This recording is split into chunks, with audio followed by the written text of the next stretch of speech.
Recursos, ejecución de sentencias y mecanismos para la protección de los derechos humanos. Muy bien. Los temas que vamos a abordar en esta unidad son los siguientes.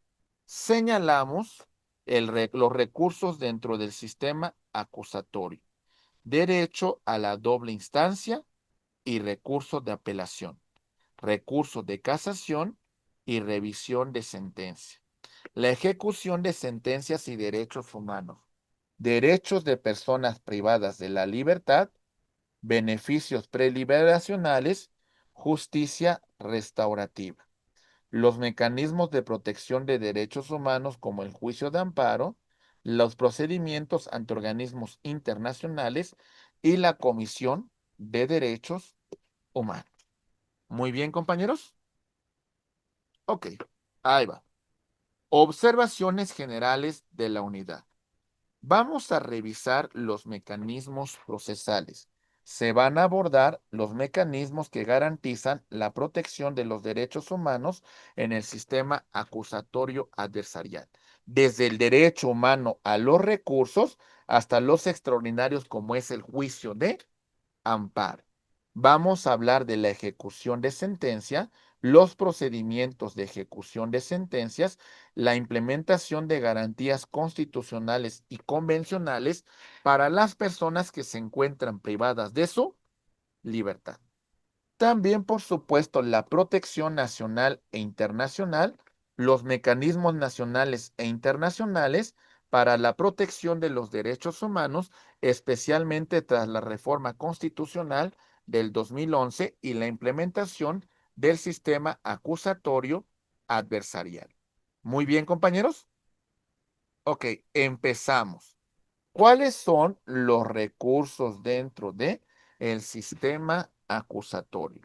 Los recursos son medios de impugnación que la ley concede a las partes como garantía procesal para solicitar modificación o revocación de una resolución que ha emitido el órgano jurisdiccional.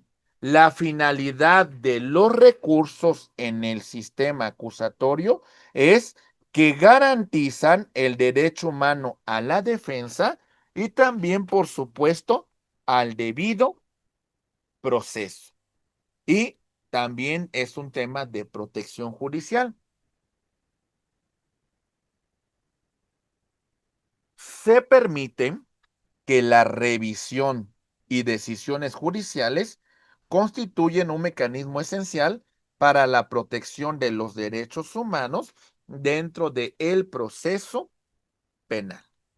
Bien, un derecho fundamental que contempla la Constitución y los tratados internacionales es el derecho a una doble instancia. ¿De acuerdo? Fundamento. Artículo 8.2 de la Convención Americana de Derechos Humanos, artículo 14.5 del Pacto Internacional de Derechos Civiles y Políticos y 458, 456 al 484 del Código Nacional de Procedimientos Penales. Este derecho a una doble instancia garantiza, es una garantía fundamental del debido proceso. Esto permite que la revisión integral del fallo por un tribunal superior y busca corregir errores judiciales y, por supuesto, unificar criterios. ¿De acuerdo? Muy bien. A grosso modo vamos a comentar lo siguiente. La resolución que emita el órgano jurisdiccional de primera instancia será revisado por su superior jerárquico, la sala conformada por magistrados que confirman, modifican o revocan la resolución que ha dictado el juez que ha dictado el tribunal de enjuiciamiento. Entonces, en este punto vamos a hablar del derecho fundamental a una doble instancia. Lo que va a permitir esta doble instancia es, por supuesto, la cuestión de la revisión integral del fallo por parte de un tribunal superior, en este caso por parte de la sala, que confirme, modifique o revoque esta resolución que se está recurriendo. Y lo que al final de cuentas vamos a buscar es corregir errores judiciales y unificar criterios. El derecho a una doble instancia constituye un pilar fundamental en el sistema de justicia mexicano, permitiendo que la revisión de resoluciones judiciales sean revisadas por un órgano superior, garantizando de esta manera la correcta aplicación de la ley. ¿De acuerdo? Muy bien. Vamos avanzando. Y tenemos también dentro de este debate, dentro de este análisis, lo referente con el recurso de apelación. ¿Qué es lo que consideramos sobre el recurso de apelación? Se examina si en la resolución recurrida se aplicó inexactamente la ley, se violaron principios regulados de la valoración de la prueba o se alteraron los hechos. Procede contra resoluciones dictadas por el juez de control, sentencias definitivas dictadas por el tribunal de enjuiciamiento o resoluciones de este tribunal. Pueden ser con efecto devolutivo, no suspende la resolución, o suspensivo, paraliza la ejecución de la resolución que se está impugnando. ¿Sale? Los alcances del recurso de apelación serán los siguientes. Ahí va. Empezamos. Alcances del recurso. La revisión integral de la sentencia. Análisis de cuestiones de hecho y derecho. La valoración de las pruebas admitidas y desahogadas y la suplencia de la queja en casos específicos. ¿Sale? Es decir, dentro de este recurso vamos a ver que todas las afectaciones, todas las violaciones procesales que se hubieran verificado, verificamos entonces en este caso una revisión integral de la sentencia y qué elementos de convicción tomó en consideración el juez que emite la resolución para presentar esa sentencia. El análisis de las cuestiones de hecho, circunstancias de tiempo, modo y lugar, y de derecho, los fundamentos normativos que fueron aplicados para este caso.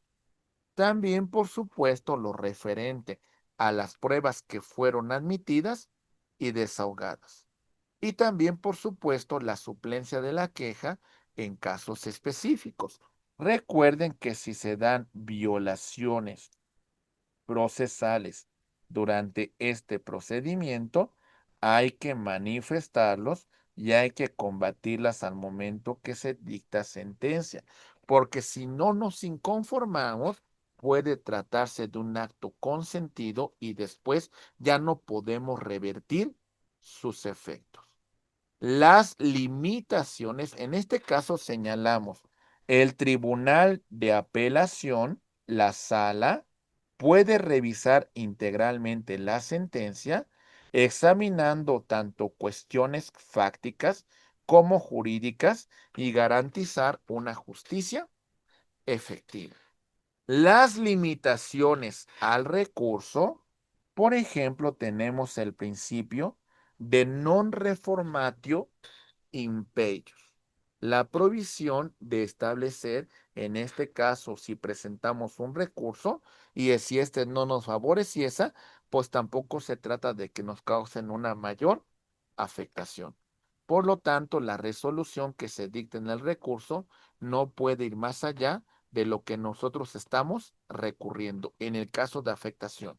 También, por supuesto, existe una imposibilidad de valorar pruebas que no fueron desahogadas en una primera instancia.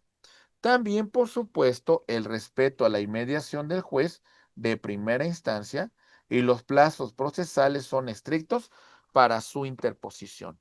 Los límites procesales establecen garantías para ambas partes, como son la prohibición de reforma en perjuicio y el respeto de los plazos estrictos de interposición.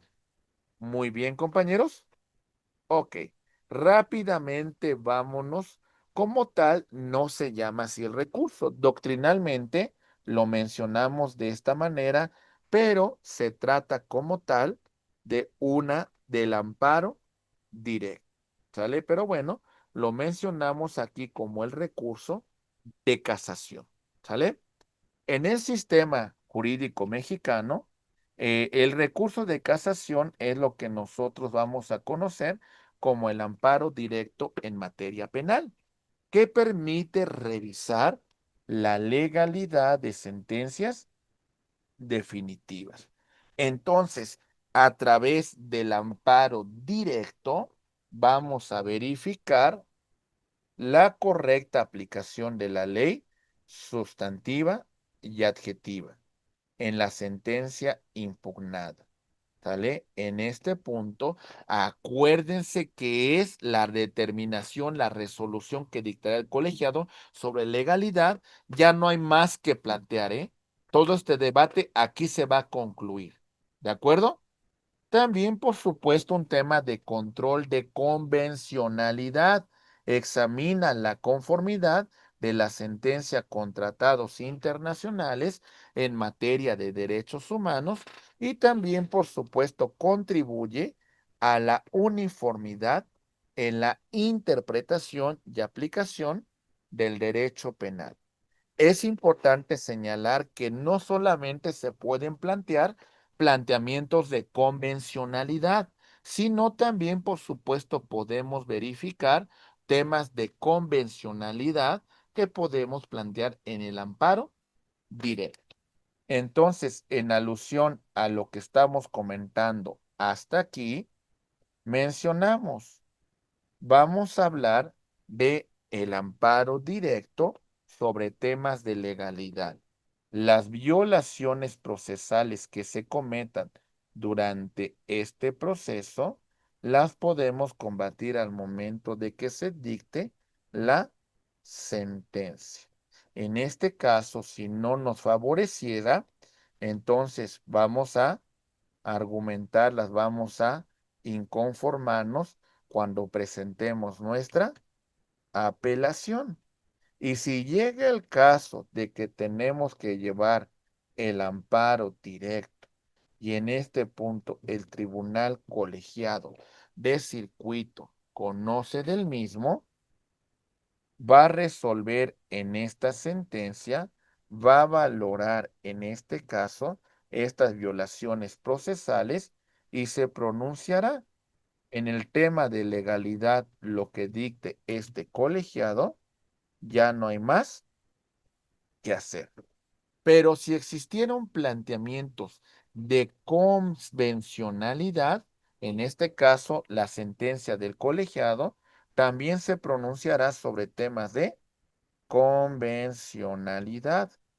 Y si hay planteamientos de constitucionalidad sobre el proceso, sobre la sentencia, entonces en este punto tenemos la posibilidad de presentar amparo directo en revisión que va a conocer la Suprema Corte de Justicia de la Nación. ¿Se entiende, compañeros? Solamente sobre la cuestión de constitucionalidad que se ha planteado, porque la cuestión de convencionalidad es otro rollo. Ya no entraría a estudio la Corte sobre este punto, sino agotando ello y subsistiendo la violación a los derechos humanos contemplada en la Convención Americana de Derechos Humanos o los protocolos en materia de derechos humanos, bueno, vamos a llegar al ejercicio de el control concentrado, ¿ok? De convencionalidad. Muy bien, muy bien. En este punto desarrollaremos todo un procedimiento ante la Comisión Interamericana de Derechos Humanos y posteriormente en una resolución de fondo, en informe de fondo, si no cumple el Estado, presentar la demanda correspondiente que conocerá la Corte Interamericana de Derechos Humanos. ¿Está claro? Sí. Muy bien. Vamos avanzando. Bien. Seguimos. La procedencia del amparo directo como equivalente a la casación. Vamos a hablar de causales de procedencia. Por ejemplo, violaciones procesales que afecten las defensas del quejoso y que hubiesen trascendido el resultado del fallo. Lo que les comentaba, dentro de este proceso penal se cometieron distintas violaciones procesales que consideramos importantes y en su momento nos inconformamos y las vamos a combatir en este momento que se dicta sentencia. Si las mismas quedan confirmadas y en apelación también, por supuesto, en amparo directo, ¿sale, compañeros? En amparo directo, vamos a verificar, muy bien. No se preocupe, maestra Ena, maestra Emma, no se preocupe, ¿sale? Vamos a verificar en este caso sobre este amparo directo lo que se conoce contra violaciones procesales. Son meramente cuestiones de legalidad y la sentencia que se dicte que aquí, pues bueno, ya no habrá ningún otro recurso que interponer. En este caso también podemos argumentar la incorrecta aplicación de la norma sustantiva, la indebida valoración probatoria y también, por supuesto, la violación a los derechos fundamentales. Es decir, esto pudiese ser en contra de la propia sentencia que de alguna manera cometió muchas irregularidades al momento de ser dictada. ¿Cuáles son los efectos del amparo directo? Bien, concesión del amparo directo como consecuencia para subsanar las violaciones procesales, entonces regresa jurisdicción al órgano jurisdiccional que dictó sentencia para que valore esas pruebas y se pronuncie nuevamente, pero ahora tomando en consideración estas violaciones procesales que cometieron y por supuesto valorando las pruebas que en su momento no fueron admitidas. ¿De acuerdo? Sí, y en todo caso el tribunal emitirá una nueva sentencia. También tenemos la concesión lisa y llana cuando existen violaciones de fondo. En este caso, pues el propio tribunal asume jurisdicción y pronuncia y dicta su sentencia. Y el establecimiento de criterios interpretativos vinculantes a través de la jurisprudencia. 5 criterios dictados en el mismo sentido, sin ninguno en contrario. ¿De acuerdo? ¿Vamos bien? ¿Sí? Muy bien. Rápidamente llegamos, por supuesto, al tema de la revisión de la sentencia. El recurso de revisión es un medio extraordinario que permite impugnar sentencias firmes. Cuando vemos que existen circunstancias o pruebas que demuestran la inocencia del sentenciado o irregularidades graves en el proceso. ¿Sale? En este punto vamos a encontrar que existe la aparición de pruebas nuevas, evidencias desconocidas durante el proceso que demuestran que el sentenciado que ya ha sido condenado es inocente. La sentencia se basó en documentos falsos. Descubrimiento posterior de la falsedad de dichos documentos que fueron determinantes para emitir la condena. Y por supuesto, la sentencia dictada por cohecho o violencia. Comprobación de que el juez actuó bajo presión o recibió beneficios indebidos. ¿Ok? Bien. ¿Cuáles son las causas, ¿sale? De revisión de sentencia? Nuestro Código Nacional de Procedimientos Penales establece los supuestos para la procedencia del recurso de revisión y dice, uno, cuando la sentencia se funde en pruebas determinantes que posteriormente se declaren falsas. ¿Ok? Dos, cuando después de la sentencia aparezcan documentos que invaliden las pruebas que en las cuales se basó la condena.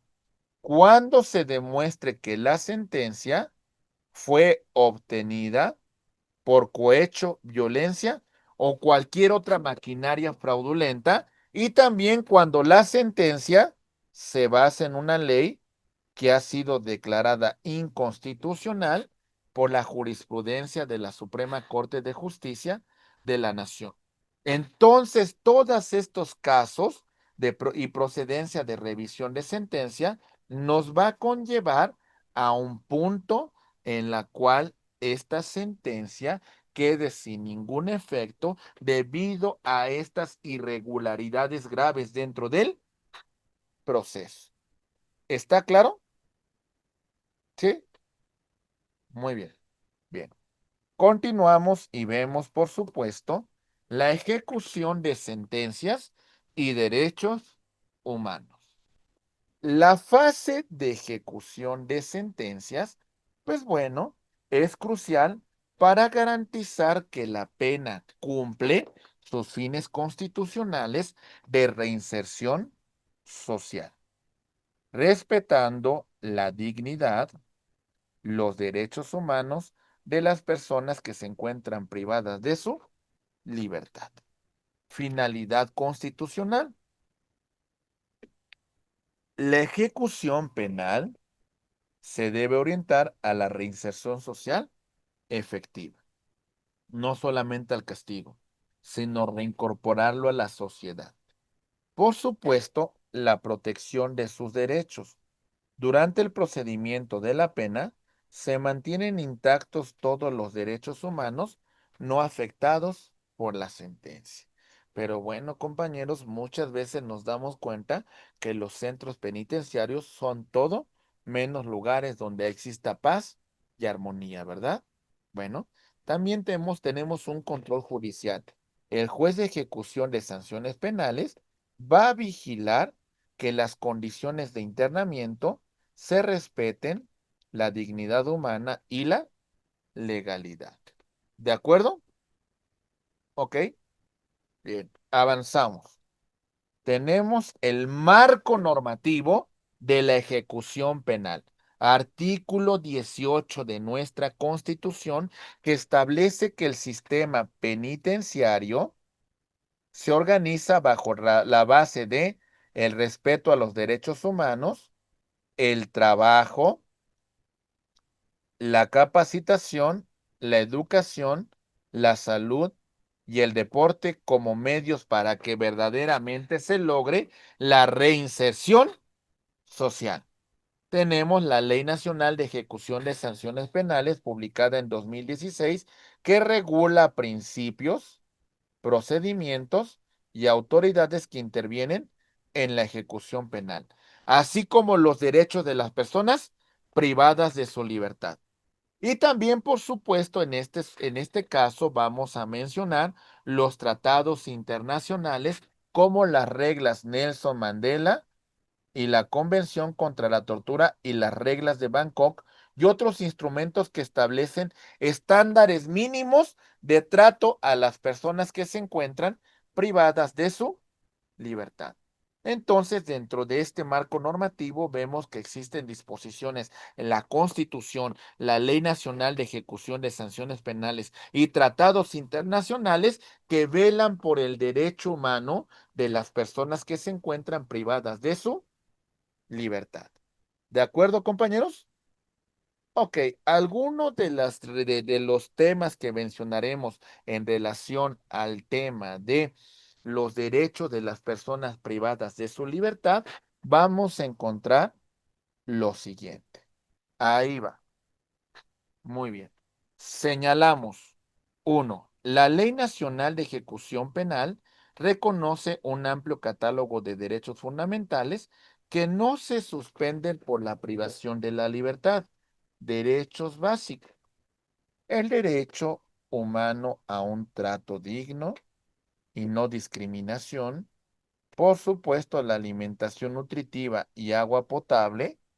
El alojamiento en condiciones dignas, la atención médica integral y contacto con el exterior.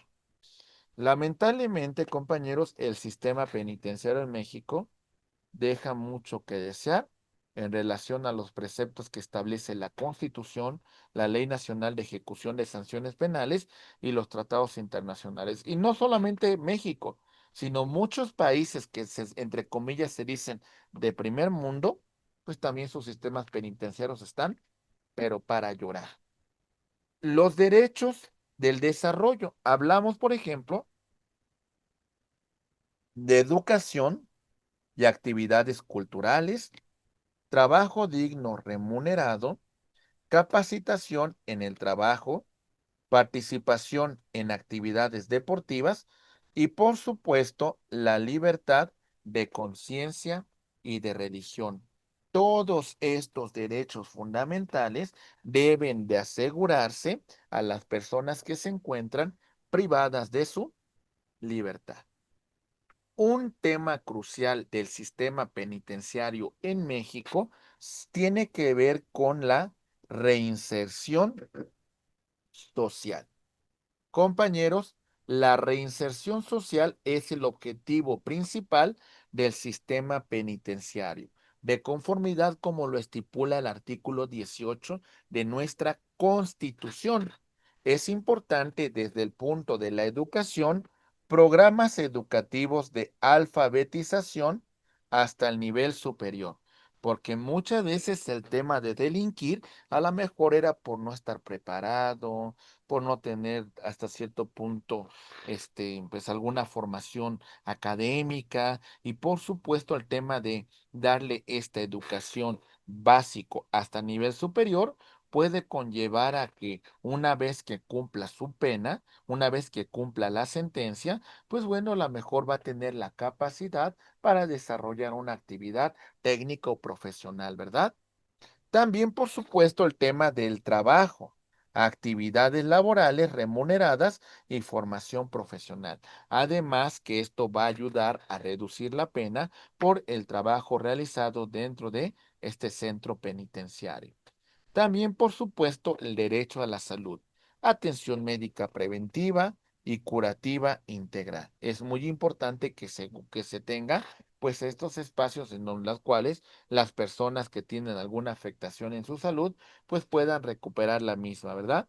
Dentro de los centros penitenciarios hay actividades físicas y recreativas organizadas, ¿verdad? Para que las personas pues puedan realizar el deporte, puedan convivir y bueno, esto es crucial dentro de su reinserción.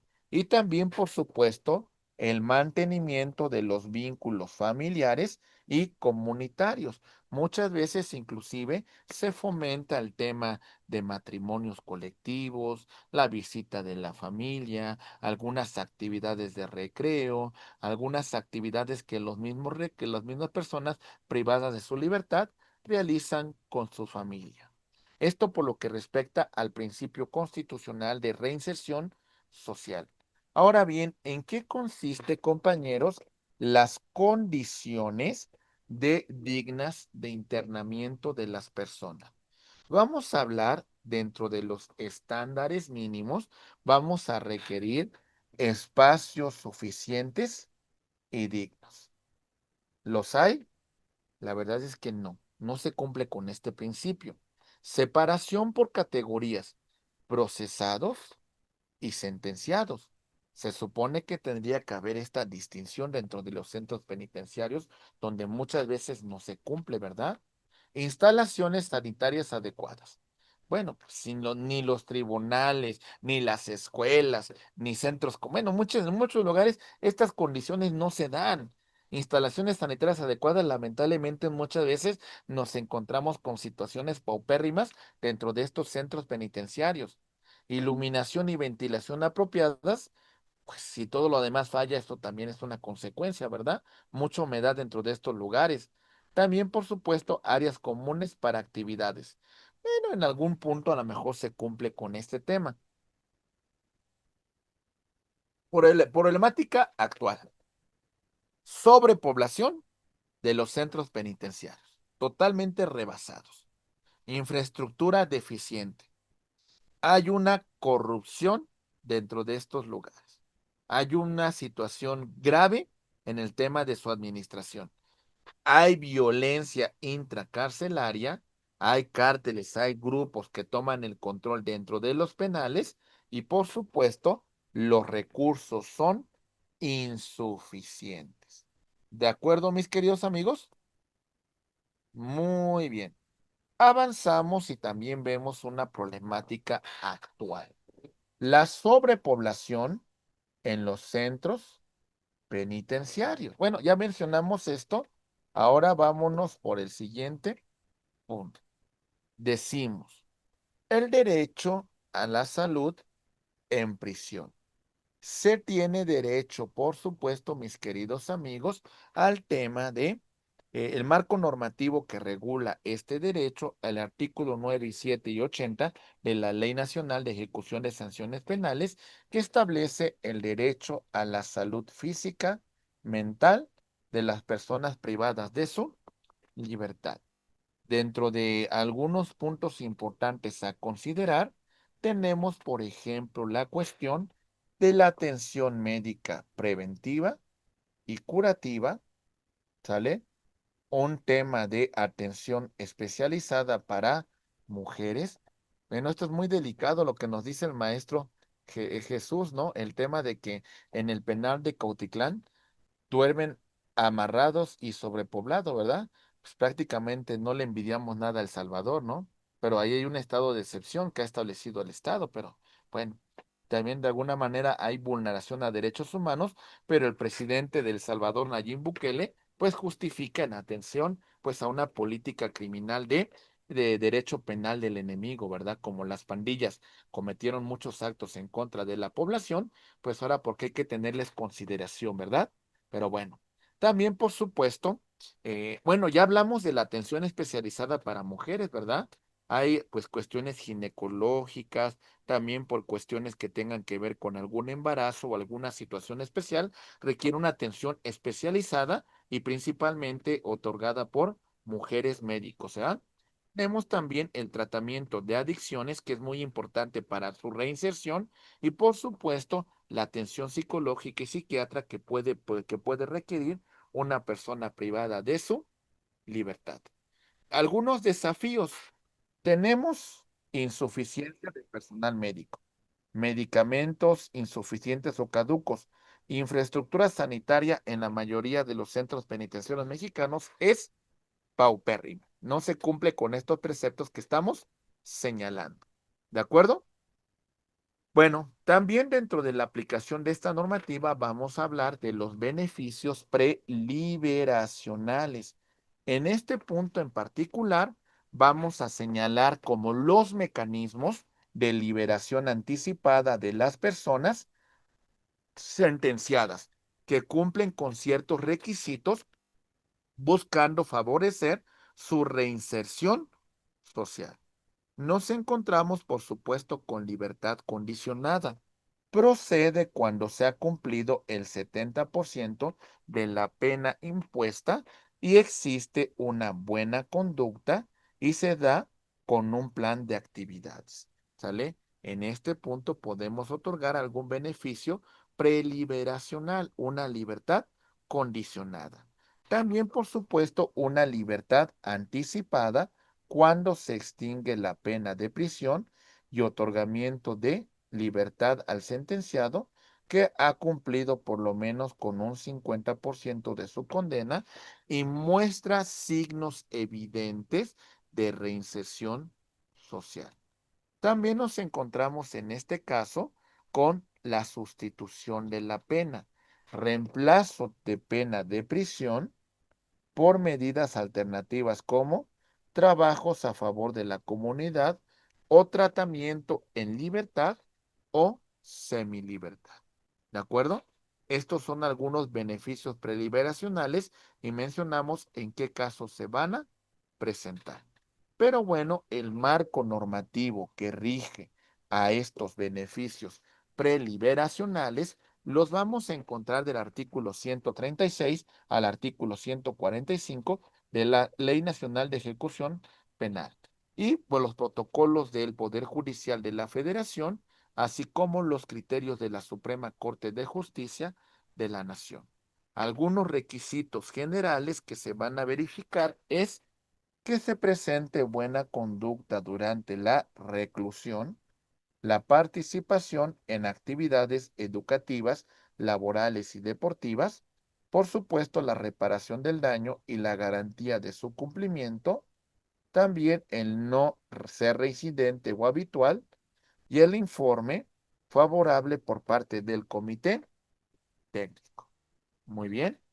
¿Cuándo se va a presentar restricción a estos beneficios? Y bueno, las restricciones las vamos a tener en los siguientes casos. Se establecen limitaciones para el otorgamiento de beneficios preliberacionales en delitos graves como son delincuencia organizada, secuestro, trata de personas, delitos con medios violentos como armas y explosivos, delitos sexuales contra menores. Existe una controversia sobre la constitucionalidad de estas exclusiones, porque pueden contravenir el principio de reinserción social y el derecho a la igualdad. En este supuesto pareciese que estamos excluyendo a un determinado número de personas y esto pudiese conllevar a una discriminación. La Corte ha emitido criterios sobre la constitucionalidad de estas restricciones, generalmente validándolas bajo el principio de política criminal. Entonces, en este caso, la política criminal pareciese que se encuentra por encima del tema del derecho a la reinserción social. Mi estimado maestro Francisco, te escuchamos, por favor. Gracias, maestro. Eh, Retomando la pregunta que hice hace unas 2, 3 horas sobre los delitos sexuales contra menores, vuelvo al mismo punto de duda. Tenemos restricción para beneficios preliberacionales. Comprendo claramente delitos sexuales contra menores.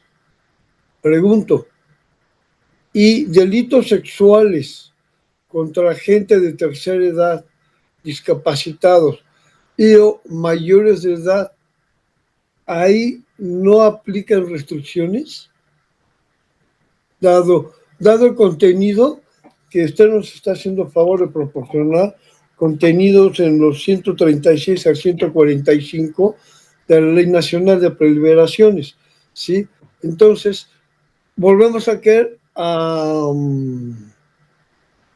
pudiéramos llamarlo hasta principios de discriminación, ¿no? Porque solo contra menores no aplican beneficios preliberacionales. Cuando es el mismo daño psicológico que le van a causar a una persona de tercera edad que haya sido agredida en un delito sexual. Lo mismo va a acontecer contra un discapacitado y o contra cualquier adulto. Aquí la ley únicamente, y vuelvo al punto anterior que había yo preguntado, ¿sí? Aquí únicamente menciona contra menores. Entonces, sí existe un punto de discriminación, sí hay un punto de violación a derechos humanos, ¿sí? Por el solo hecho de la discriminación y selección del delito, en particular este delito sexual contra menores. Entonces, ¿qué quiere decir? Que un agresor sexual, para no usar una palabra más agresiva, ¿sí? Sí tiene beneficio preliberacional cuando está cometiendo ese delito contra un discapacitado, no puede defenderse. Contra una persona de tercera edad, igual no puede defenderse. O contra un adulto mayor, perdón, contra un adulto común, ya sea que lo haya drogado, lo haya embriagado o lo haya forzado.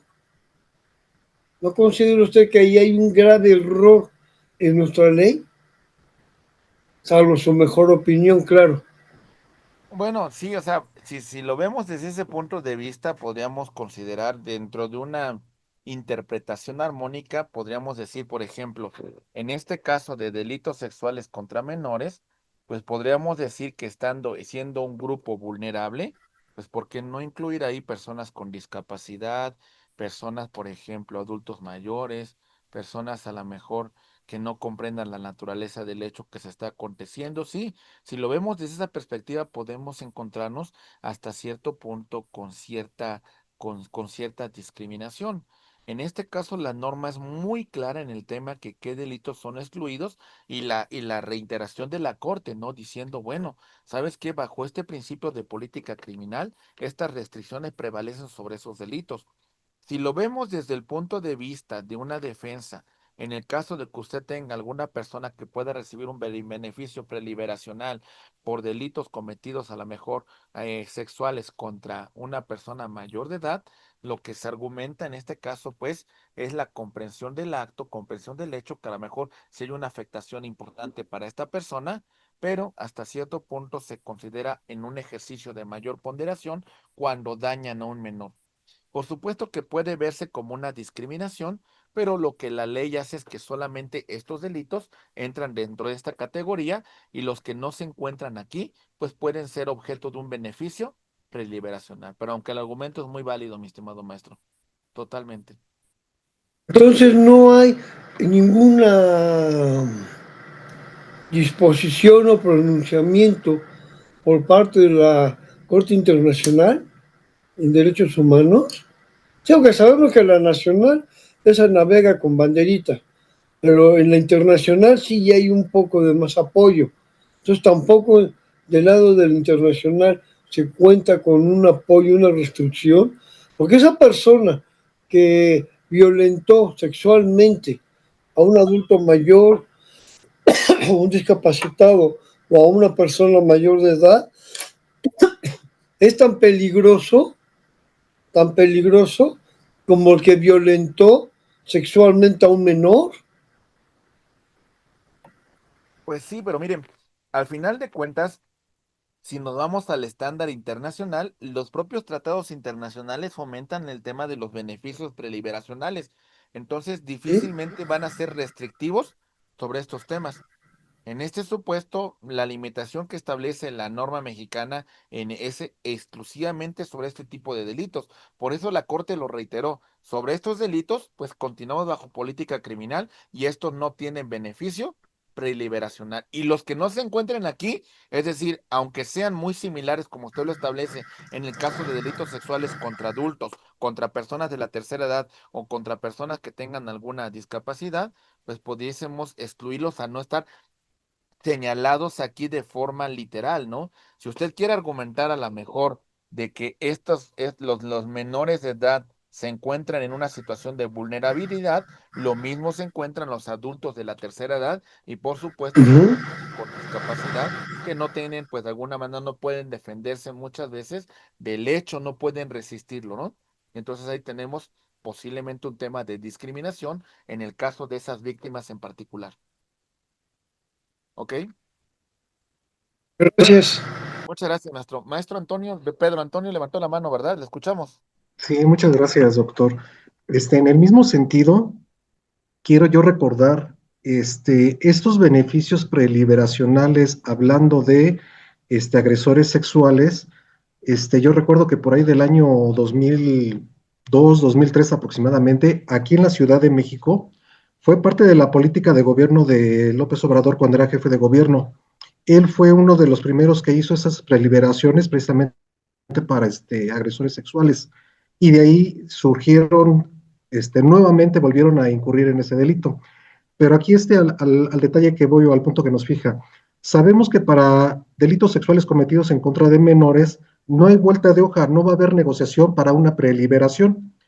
En el caso de adultos y también pudiendo estar en alguna otra situación de vulnerabilidad, y en el caso de que se esté tramitando su preliberación en base a su comportamiento, a tratamiento que haya seguido cuando ha estado internado, no me parece que hay un aviso para las víctimas a razón si se quieren manifestar o impugnar sobre esa solicitud que están haciendo estos sentenciados.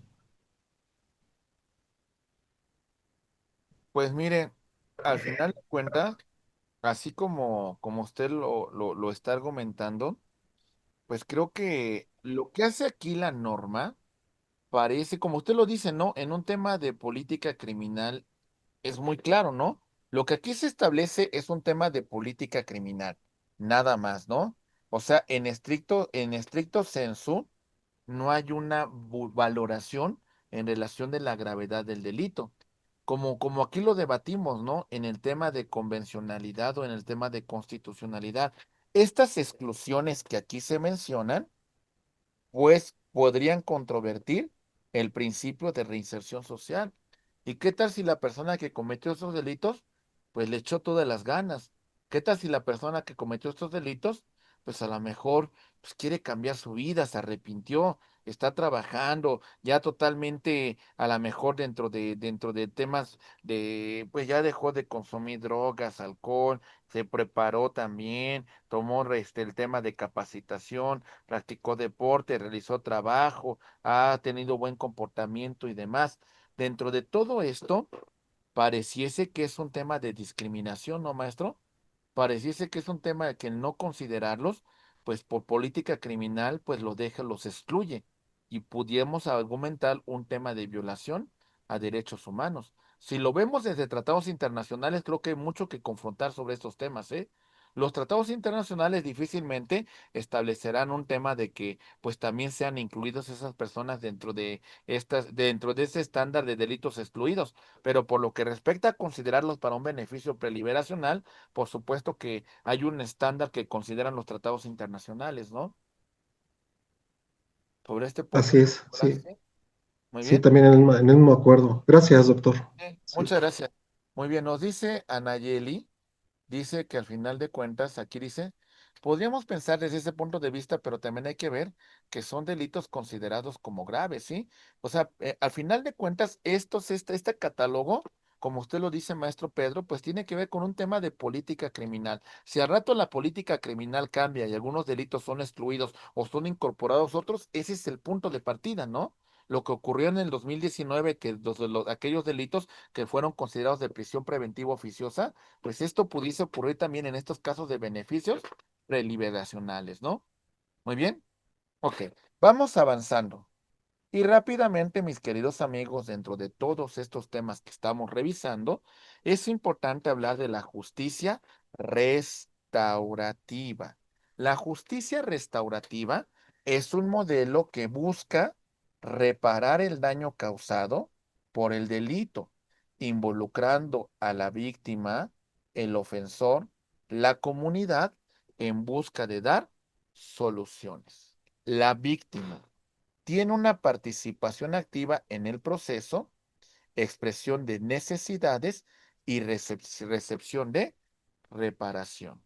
Es muy importante considerar su derecho fundamental a que su daño que se causó como consecuencia del delito sea reparado.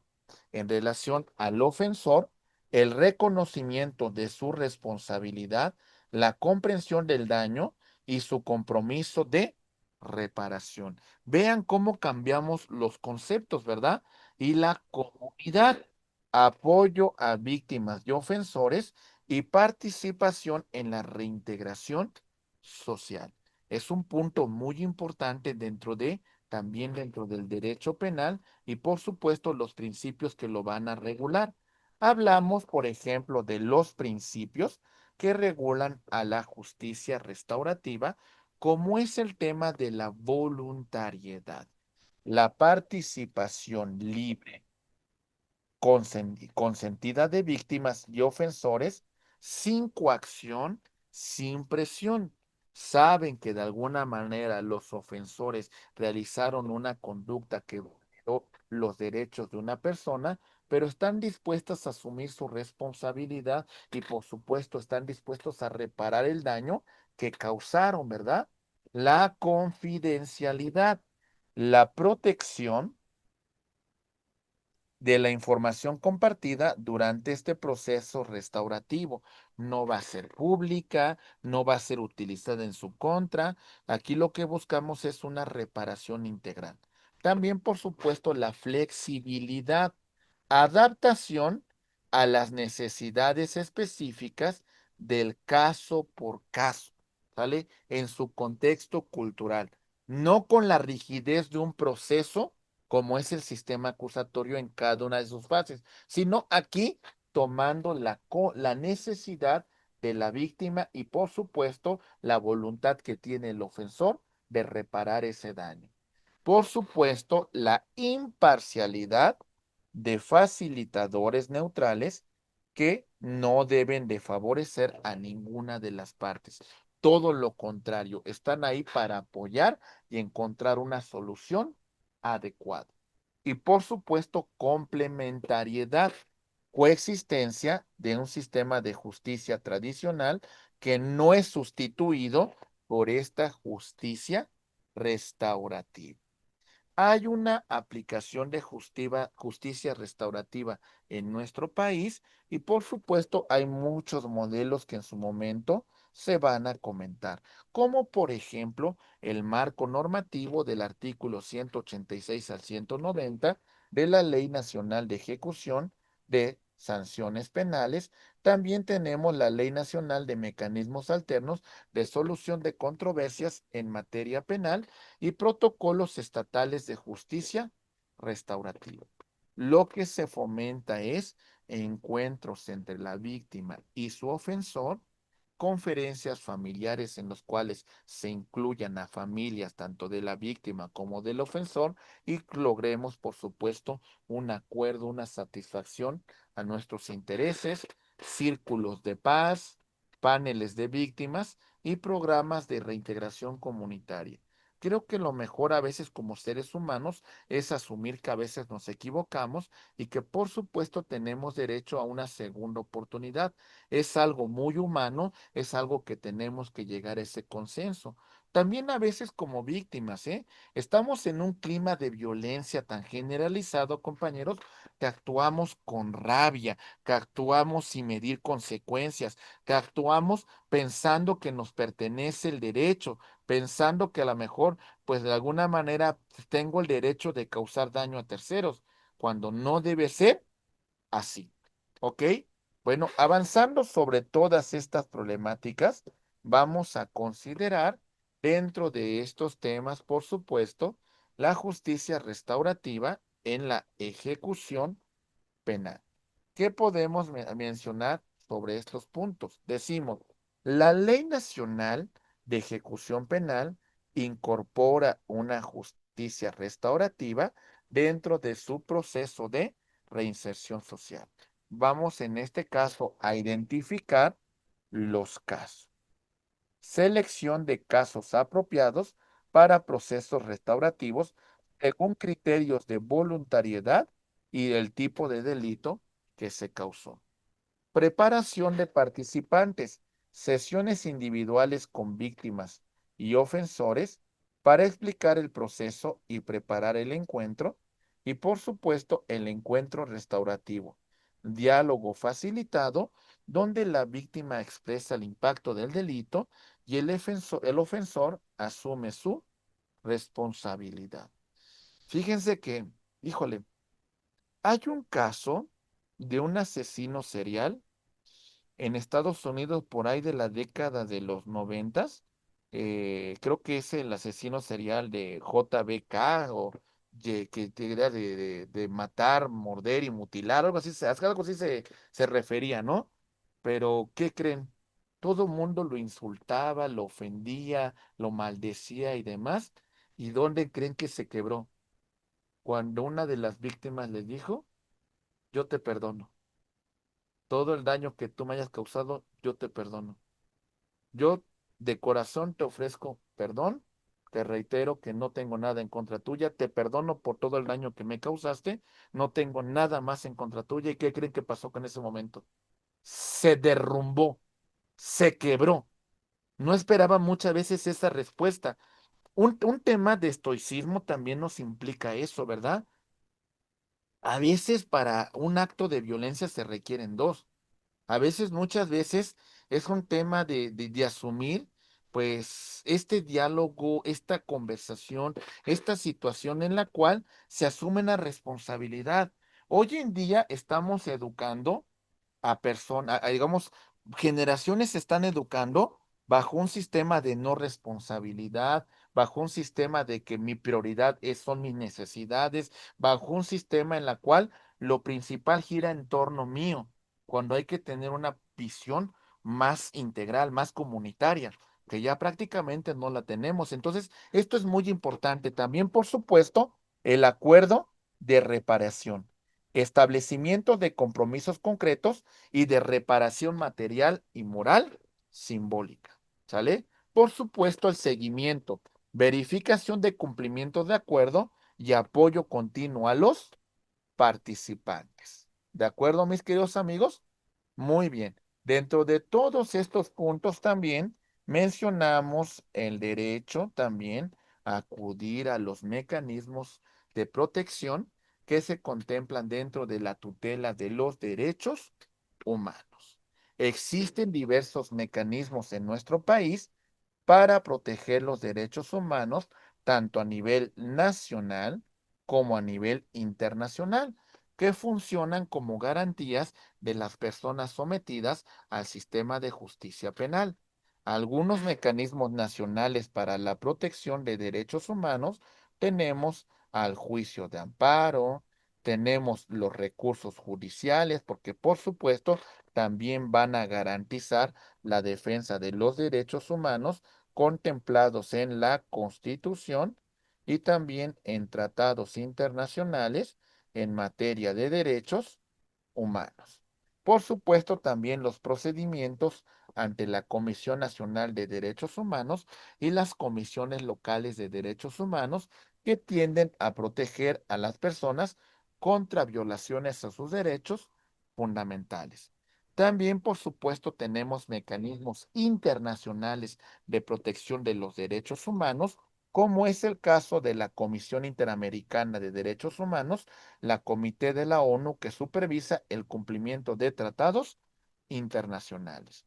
Y por supuesto, una coordinación interinstitucional, interacción de diversos organismos de protección que favorece el sistema de garantías para personas que están sometidas al sistema de justicia penal. Uno de los mecanismos por excelencia que nosotros podemos hacer valer para la defensa de nuestros derechos fundamentales, por supuesto que es el juicio de amparo, que de ninguna manera se puede resolver toda esta materia en esta sesión porque no es el tema, ¿verdad? No es la conclusión, solamente se menciona como un mecanismo de protección de derechos humanos dentro de el proceso penal. Aquí vamos a mencionar que el juicio de amparo es el mecanismo constitucional que se encuentra consagrado en los artículos 103 y 107 y mencionamos que existe el amparo indirecto que procede contra actos o omisiones de autoridades que violen derechos humanos y en materia penal es fundamental para combatirnos en el tema de detenciones arbitrarias, violaciones al debido proceso y condiciones indignas de reclusión. Nos me pregunta el maestro Francisco qué significan la ley de los medios alternos de solución de controversias. Sí, es la ley de los medios alternos de solución de controversias en materia penal, que es una ley especial que se publicó en el 2013 y regula procedimientos como mediación, conciliación y junta restaurativa. Muy bien. Ok. El amparo directo, que vamos a verificar que procede contra sentencias definitivas que pongan fin al juicio. En este caso, resulta, es un recurso extraordinario similar a la casación, bueno, pero permitiendo revisar la legalidad y la constitucionalidad, en este caso, de sentencias penales. ¿Ok? En relación a la naturaleza y características el juicio de amparo, a grosso modo, comentamos lo siguiente. El juicio de amparo es un medio de control de constitucionalidad que va a proteger los derechos humanos. Es muy importante agotar y cumplir con el principio de definitividad. Esto implica agotar todos los recursos ordinarios que regule la ley donde emana el acto reclamado antes de que nosotros podamos acudir al amparo. Recuerden que los efectos del amparo se limitan a las partes que intervienen en él, la denominada fórmula Otero, y que en materia penal hay una suplencia de la queja deficiente en favor del imputado, en favor del acusado, aún ante la ausencia de conceptos de violación.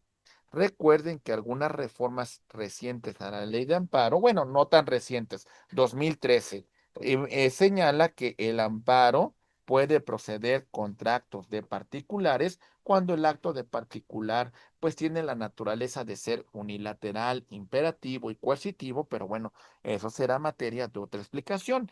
El interés legítimo implica la ampliación de la legitimación activa en el juicio de amparo para defender derechos de tercera y de cuarta generación, ¿sale? Como por ejemplo el derecho a la protección al medio ambiente o también la protección de derechos difusos.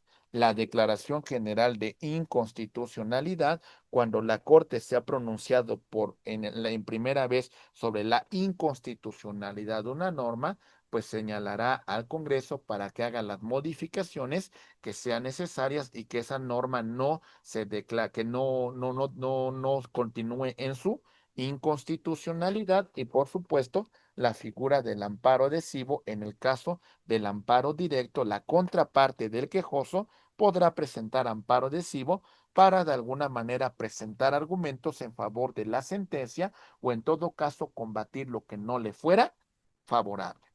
En algunos supuestos podemos manifestar la procedencia del juicio de amparo en materia penal en los siguientes casos. Por ejemplo, contra detenciones arbitrarias. En este caso se protege la libertad personal frente a detenciones ilegales, arraigos injustificados o prisión preventiva indebida. Como es una afectación grave que trasciende que de alguna manera vulnera derechos fundamentales, podemos irnos directamente al amparo indirecto. También contra violaciones procesales que afecten el derecho a la defensa, la admisión de pruebas ilícitas o la falta de fundamentación y motivación. Como esto puede trascender el resultado de fallo y nos puede dejar en estado de indefensión, también lo podemos combatir a través del amparo indirecto. También contra condiciones de reclusión, personas privadas de su libertad frente a actos crueles, inhumanos o degradantes dentro de los centros penitenciarios, puede ampararse en contra de esta violación a sus derechos fundamentales y no hay necesidad de acotar ningún recurso, se va directamente al juicio de amparo. Contra sentencias definitivas, permite revisar la constitucionalidad y legalidad de las sentencias penales firmes. En este caso, presentamos el amparo directo. ¿De acuerdo? Muy bien. Avanzamos sobre este tema y señalamos, a grosso modo, que el amparo es un mecanismo de última ratio para la tutela de los derechos fundamentales en el sistema en el ámbito penal mexicano. Es la cúspide de protección, ¿sale? Es la cúspide de protección, interviniendo cuando mecanismos ordinarios han fallado o cuando de alguna manera vamos a encontrar que son insuficientes para la tutela de los derechos fundamentales. La efectividad del amparo se basa en su carácter constitucional y en la posibilidad de suspender los actos violatorios a derechos humanos y dejar sin efectos el acto de autoridad que vulnera los derechos fundamentales. ¿Sale? ¿De acuerdo, compañeros? Muy bien, rápidamente y ya llegando casi a la conclusión, llegamos, por supuesto, a procedimientos ante organismos internacionales, como es el caso del Sistema Interamericano de Derechos Humanos y quien reconoció la competencia contenciosa de la Corte Interamericana de Derechos Humanos. Lo primero que vamos a hacer para que lleguemos hasta la Corte es agotar todos los recursos internos del Estado, ¿eh? Y que hagamos un planteamiento de derechos humanos contemplado en la Convención Americana de Derechos Humanos o un protocolo que derive de esta convención. Si una vez que hemos agotado todos los recursos internos en el Estado subsiste la violación a los derechos humanos, bueno, en este caso vamos a presentar nuestra petición ante la Comisión Interamericana de Derechos Humanos. Si verifica dentro del análisis que ésta realiza que existe una violación de derechos humanos contempladas en las disposiciones señaladas con antelación, pues evalúa los requisitos formales como agotamientos de recursos internos y plazo para presentación. Y bueno, al final de cuentas, lo que va a buscar es que lleguen a un acuerdo conciliatorio las partes, ¿no? Si no se llega a este acuerdo de conciliación, entonces, compañeros, vamos a continuar y la Comisión Interamericana de Derechos Humanos dictará un informe de fondo, análisis sobre hechos y determinaciones sobre la violación de los derechos humanos. Continuando con ello, vamos a ver que emite las recomendaciones del Estado para reparar las violaciones identificadas y si todo esto no basta y el Estado no cumple con esta recomendación, se podrá presentar demanda ante la Corte Interamericana de Derechos Humanos. Esto se va a presentar por parte de la propia comisión y la Corte Interamericana de Derechos Humanos, que se encuentra en San José de Costa Rica, dictará una sentencia vinculante que condena al Estado mexicano por vulneración a los derechos humanos. Pero no se llega por otro camino, sino es por el camino de la Corte Interamericana de Derechos Humanos o en el caso la petición que realiza el propio Estado. ¿Se entiende, compañeros? Ok. También, por supuesto, rápidamente vemos el tema de los mecanismos, los comités de la Organización de las Naciones Unidas. México ha ratificado tratados de derechos humanos de la ONU y reconocido la competencia de sus comités para recibir comunicaciones individuales. Por ejemplo, tenemos el Comité de Derechos Humanos que supervisa el cumplimiento del Pacto Internacional de Derechos Civiles y Políticos y de alguna manera que es fundamental en materia de debido proceso y garantías judiciales. ¿Sale? También tenemos, por supuesto, el Comité contra la Tortura, vigila la implementación de la Convención contra la Tortura y en casos relevantes de tortura, maltratos en el sistema penal, por supuesto, podemos pedir la intervención en el caso de que nuestro representado sea víctima de tortura. También tenemos el Comité de Naciones Unidas sobre Desaparición Forzada de Personas, que supervisa el cumplimiento de esta convención internacional.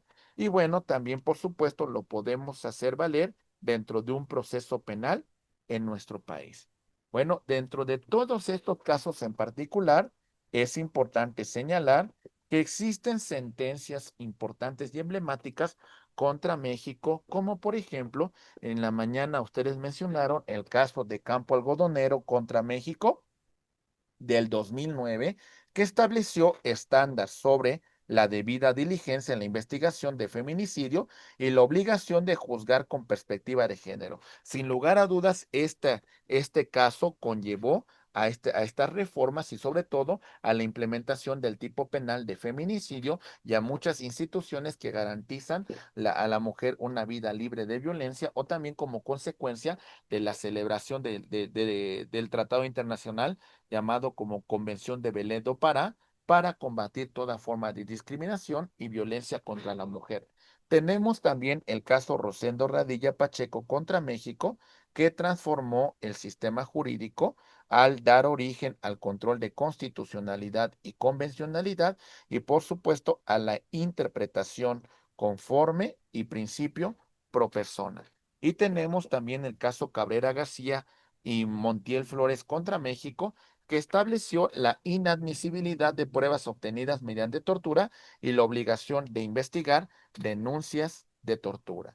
Todos estos temas son importantísimos y relevantes, mis queridos amigos, porque al final de cuentas vamos a verificar, en este caso, la relevancia de procedimientos internacionales a partir de la reforma constitucional del año 2011 en materia de derechos humanos. Por supuesto, también el criterio y por supuesto la evolución que se dio a partir del desarrollo del control difuso de convencionalidad y la obligación de todas las autoridades de aplicar los preceptos que establece la Convención Americana de Derechos Humanos y también, por supuesto, las sentencias de la Corte Interamericana de Derechos Humanos. Estos criterios son interpretativos y vinculantes para los jueces nacionales y por supuesto hay que modificar las leyes y políticas públicas para hacerlas acordes con el sistema interamericano de derechos humanos. Esto genera un impacto social porque visibiliza las violaciones sistemáticas a los derechos humanos, verifica un tema de reparación integral a víctimas, se establecen medidas de no repetición de violación a derechos humanos y por supuesto se fortalece a las organizaciones de la sociedad civil. También dentro de nuestro país tienen un papel determinante las comisiones de derechos humanos que conllevan a un sistema no jurisdiccional de protección de derechos humanos en México. Está conformado por la Comisión Nacional de Derechos Humanos y también, por supuesto, por las comisiones estatales de derechos humanos. Su fundamento constitucional lo tenemos en el artículo 102 apartado B de la Constitución, que establece las bases para los organismos de protección de derechos humanos. La naturaleza jurídica de estos organismos es que son organismos constitucionales autónomos con independencia presupuestaria y de gestión. Emiten recomendaciones no vinculantes pero con un peso moral y político importantísimo para la autoridad. En este caso, tienen competencia para quejas por violaciones a derechos humanos cometidas por autoridades administrativas federales o locales, excluyendo asuntos electorales y jurisdiccionales. Y por supuesto, las comisiones locales de derechos humanos sobre sus respectivas autoridades locales. Dentro de las funciones de los comités de derechos humanos, vamos a mencionar lo siguiente. Recepción de quejas, atención de violaciones de derechos humanos en el ámbito penal. ¿Ok? Indagan los hechos denunciados mediante visitas, entrevistas y solicitud de informe. Estas comisiones emiten recomendaciones públicas a autoridades responsables. Podemos llegar a un acuerdo amistoso, se busca una solución amistosa entre víctimas y autoridades. Por supuesto, se encargan de la promoción, difusión y educación en materia de derechos humanos y es la observancia que implica el monitoreo al respeto de los derechos humanos dentro de nuestro sistema penitenciario. ¿Cómo se da el procedimiento de la Comisión Nacional de Derechos Humanos? Lo vamos a ver a continuación, a grosso modo. Se presenta la queja por escrito, ¿sale? Por comparecencia, por teléfono, por medios electrónicos, dentro del plazo de un año desde los hechos, ¿vale? tenemos ese plazo para presentar la queja correspondiente.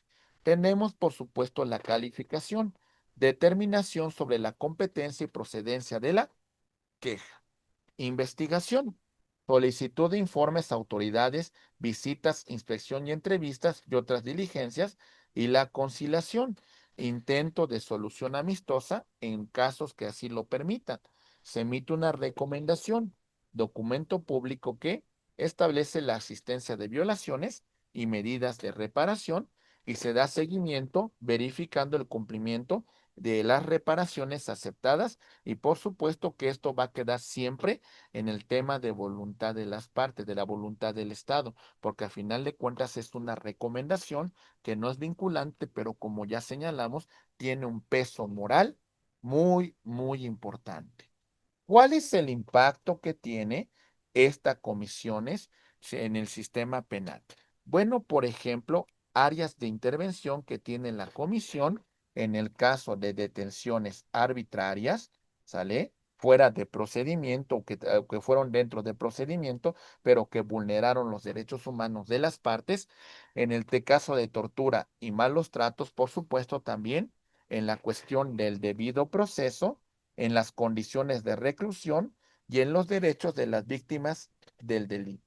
Algunos logros significativos es un mecanismo nacional para la prevención de la tortura, diagnóstico nacional de supervisión penitenciaria, que son algunas de las recomendaciones que ha emitido, recomendaciones generales sobre el sistema penitenciario e informes especiales sobre grupos vulnerables. ¿Sale? Ha emitido bastantes recomendaciones y en general podemos decir que las comisiones tienen interacciones importantes en el tema de protección de derechos humanos. Hablamos del juicio de amparo como mecanismo jurisdiccional interno con efectos vinculantes para garantizar los derechos humanos de las partes que fueron vulnerados por actos de autoridad dentro del sistema penal.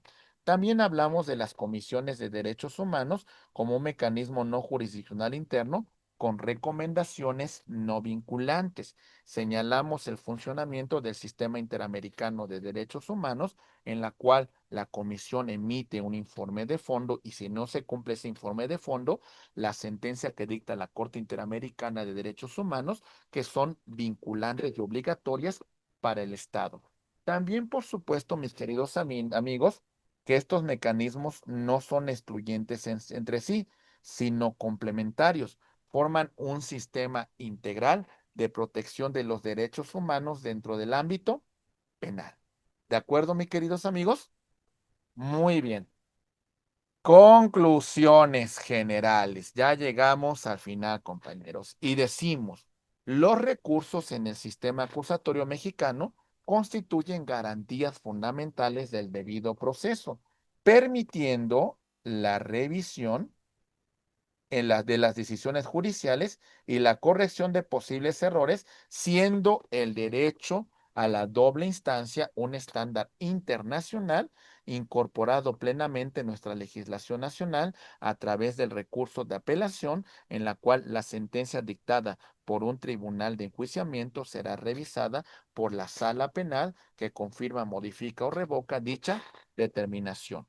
Hablamos del juicio de amparo que constituye una garantía jurisdiccional importante en nuestro país, más bien la más importante para la protección de los derechos humanos, para combatir actos de autoridad que vulneren los derechos humanos de las partes dentro del proceso penal.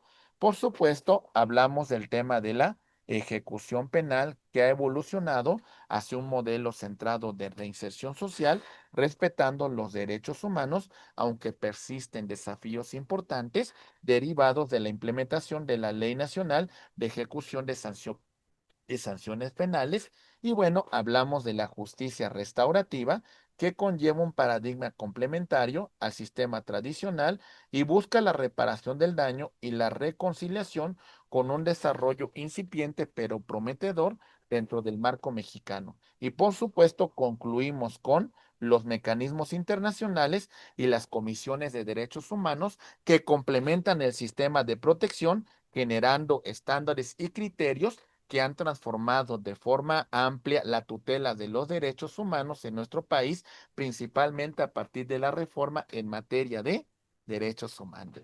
Estimados amigos, disculpen un poco por los minutos que les robé, pero bueno, una bibliografía que se recomienda para este caso, pues tenemos varias obras en particular que se recomiendan. Tenemos, por ejemplo, el caso de el doctor Miguel Carbonell, Los Derechos Fundamentales en México, por RUA UNAM, Instituto de Investigaciones Jurídicas, 2017. También, por supuesto, tenemos a don Eduardo Ferrer MacGregor con la obra Control de Convencionalidad, el diálogo jurisprudencial y la vinculación de los jueces locales al sistema interamericano de derechos humanos, México por RUA, Instituto de Investigaciones Jurídicas, en el año 2002. También, por supuesto, tenemos el de Binder Alberto con Introducción al Derecho Procesal Penal, segunda edición, Buenos Aires, del año 2003. Y bueno, mis queridos amigos, también tenemos, por supuesto, a Héctor Fixamudio, El Juicio de Amparo, décima edición, por Rúa, año 2020. Y también, por supuesto, tenemos en este caso a Cafetara Nores José, con cuestiones actuales sobre el proceso penal, tercera edición, Buenos Aires.